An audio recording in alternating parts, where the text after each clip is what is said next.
જય હિન્દ મિત્રો.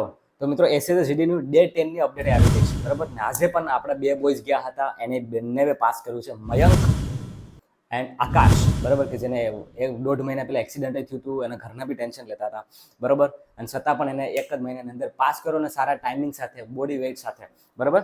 તો એ બંને શું કીધું, ચાલો આપણે એમની પાસેથી જાણીએ, બરાબર, કે આજના દિવસમાં 30 તારીખ ડે 10, બરાબર, શું થયું ખબર છે મિત્રો, કે પેલી બેચ દોડી હતી 400 ની આજુબાજુ, 400 ની આજુબાજુ પેલા બેચ દોડ્યા હતા. એમાંથી રનિંગ પાસ કર્યું હતું 233 છે, બરાબર. પીએસટીમાં જે ફેલ થયા ને અપ્રોક્સિમેટલી 40 થી 50, એને એવું કીધું હતું કે સર અપ્રોક્સિમેટલી 40 થી 50 ની આજુબાજુ ફેલ થયા હતા અને પાસ થયા હતા 170 થી 80 ની વચ્ચે. આ હતું પેલી બેચમાં, બરાબર. એ બીજી બેચમાં હતા. બીજી બેચ હતી ને મિત્રો, એ ઓછી હતી, મતલબ કે 300 ની આજુબાજુ. એમાંથી રનિંગ પાસ કર્યું હતું 116, બરાબર.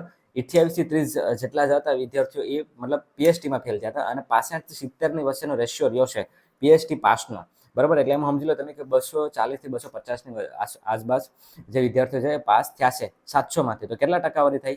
35%. આજનું પણ 35 થી 40 વધીને, બરાબર. આ અપ્રોક્સિમેટલી છે. કદાચ આમાં થોડો ઘણો બી ચેન્જ થઈ શકે, થોડો ઘણો, બહુ માઇનર, બરાબર. ચેન્જ બીજો કંઈ હોય તો તમે મને જરૂરથી કહેજો કે આમાં, મતલબ કમેન્ટ સેક્શનમાં જરૂરથી જણાવજો કે આમાં કેટલા વિદ્યાર્થીઓ એક્ઝેક્ટલી થયા છે, અગર જો એવું તમને એવું લાગતું હોય તો, બરાબર. બાકી આ હતો આજનો ડેટા, 30 તારીખ ડે 10, બરાબર. હવે કાલે રજા છે પાછું, હવે 1લી તારીખ છે એન્ડ બીજી તારીખ, હવે 2 દિવસ ભાઈઓની બાકી, 3 દિવસ ભાઈઓની બાકી છે, 1લી, બીજી, ત્રીજી, અને પછી 2 શરૂ થશે. તો પછી આગળ આપણે એમની માહિતી લઈશું. જય